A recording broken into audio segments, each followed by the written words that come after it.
Mary J means the world. Mary J and Aretha are as American as Donald Trump.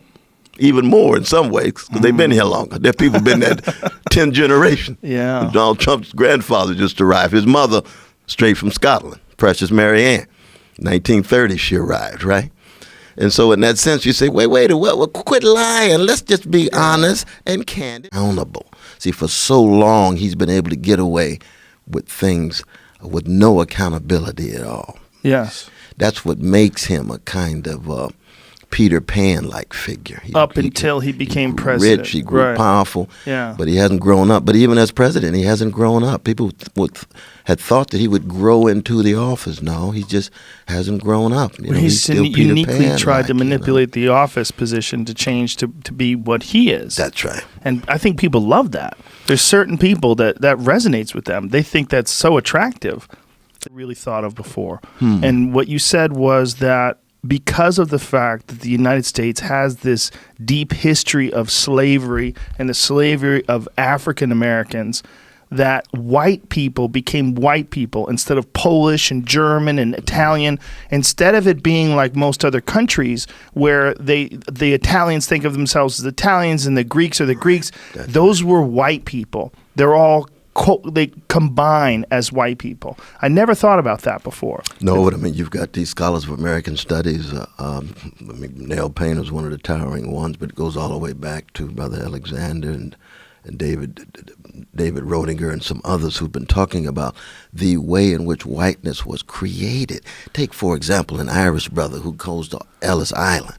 His people have been dealing with 800 years of vicious British colonialism and imperialism, vicious attacks, various famines that were in some ways created or at least enabled and so on. They get to New York and they're told that they're white. And they say, no, because we know the British are white and we're not British. Right. At all. At all. But then they say, yes, you are. Look at Brother West. Look at Jamal. Look at Letitia. Where you going to go on the Jim Crow bus when you just get off the boat from Ireland? Right. If you go to the front, you with vanilla folk. You go to the back, you with the chocolate folk. What you going to do? And for our precious Jewish brothers and sisters, it was even more complicated. More complicated, right? Because they get there and they say, no, we're not with the Goy and we're not with the Gentiles. Y'all been oppressing us for 2,000 years. Pogroms, ghettos, Holocaust, vicious attacks, and so on. But then they get there and say, well, are we going to be in the back with the black folk? Some of them did. You see, because you got a rich tradition of progressive Jews. You see, Noam Chomsky would have got back there. Stanley Aronowitz would have got back there with the black folk. You see what I mean? But you got some other Jewish folk like any other group. Well, we kind of lukewarm. Let's just kind of move back and forth. And then some of them want to assimilate completely, especially the highbrow German Jews. We're actually white as well as the Gentiles. You're in America now. Get beyond that old world prejudice. You say, well, you better check yourself because every Christian civilization we know is shot through with Jewish hatred. Don't believe the hype. Sooner or later it's going to be manifest. You see what I mean? And so in that way, you can see the discourse of whiteness, blackness, brownness, redness, and so forth becomes so deeply rooted in American law, American structures, American perceptions. And this is why the arts are so crucial, because it's primarily in the music and in the arts where the breakdown of white supremacy begins to take place in the country. It's not the politicians. It really isn't. It really isn't. It's no accident that the first massive form of entertainment in the United States is what? The minstrels and blackface. And you say, well, what was going on with blackface? Well, Eric Lott and others have talked about the love and theft. On the one hand, there's a fear of black freedom, because black freedom somehow means less freedom for whites. There's a fear of black creativity, because that means maybe white supremacy is a lie. Maybe they're human just like us. Maybe they're just as creative, imaginative, and intelligent just like us. Then they hear the music and they say, ooh, they got something going on the black side of town that we don't know. It's like you going to see Pryor, right? If somebody had told you, oh, Brother Joe, white supremacy America tells you that black creativity, black intelligence, black genius doesn't exist, and you go see Pryor with your parents and you go away thinking, this Negro's a genius. Somebody lied to me. I got to recognize that. And then you recognize, there's a whole tradition of Pryor, and we can go on and on from the Coltrane to Sarah Vaughan and on and on and on, right? And so people begin to think, especially white brothers and sisters, our parents have been lying to us when it comes to black intelligence, imagination, and genius, and humanity. And yet the structures make it difficult for us to come together. We're talking about up until 1960. That's a long time, though. 1776 to 1964 and 5. That's a long time for both slavery and neo-slavery to be in place. And here we are now, 54 years later, trying to create a multiracial democracy, which is a beautiful, beautiful thing. And it's already been enacted in the jazz groups, Sly Stone's bands, multiracial. The comedies, the studying of the comedies that you all have. You sit down with comics, y'all talk about the genius across race and gender as if it's a natural thing.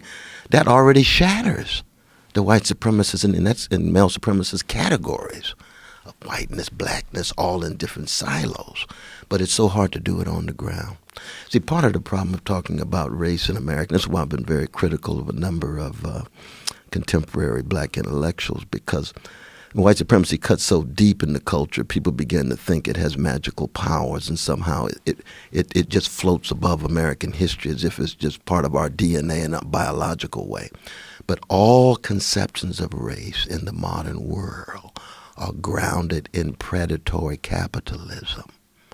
So that the talk about whiteness and blackness becomes a way of rationalizing social structures like slavery and Jim Crow. And it has to do with trying to extract labor, resources. It's an attack on their humanity and identity, but it's tied to economic structure. So to talk only about race means we hide and conceal the social structures that are generating unbelievable suffering for everybody. That's ephemeral. We're talking about deep joy, deep love. We will remember those who raised their voices and said, in the name of something bigger than my ego and my narcissism and my hedonism. And we all have it. We all have it. So, we have to always be self-critical in that regard. We all fall short. The great Samuel Beckett, another great comic writer. Try again, fail better. That's the story of our lives. Yeah. Try again, fail better. But even in failing better, we can at least raise our voices and try to connect it to movements and organizations and structures. And thank God we still do have a significant number of decent people in the American empire. They just feel powerless. Well, there's this conversation that's happening now, right? And there's a conversation that's based on the information of recognizing the fact that so many people have wasted. Joe Rogan and Dr. Cornel West, just dropping knowledge on us. Let me know what y'all think in the comments. I'm just trying to get awareness out. It's very interesting that Joe Rogan's base, mostly white, and Dr. Cornel West, mostly black. These two worlds come together. Very interesting to see what the reactions are in the comments of Joe Rogan and his podcast and his YouTube channel.